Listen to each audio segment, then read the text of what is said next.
कराची में गधे और कुत्ते का गोश्त बिकने लगा। कोरंगी सनती एरिया में 800 से जायद कुत्ते और गधों की खालें बरामद कर ली गयीं। खुफिया इत्तला पर गोदाम में छापा मारकर 200 से जायद बोरों को तहवील में ले लिया गया।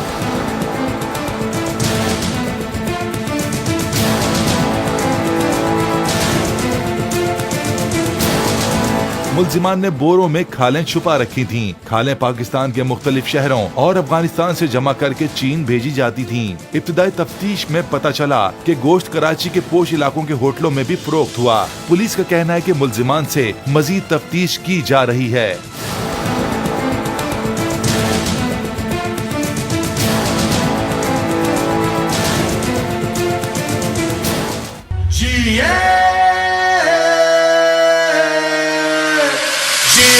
Go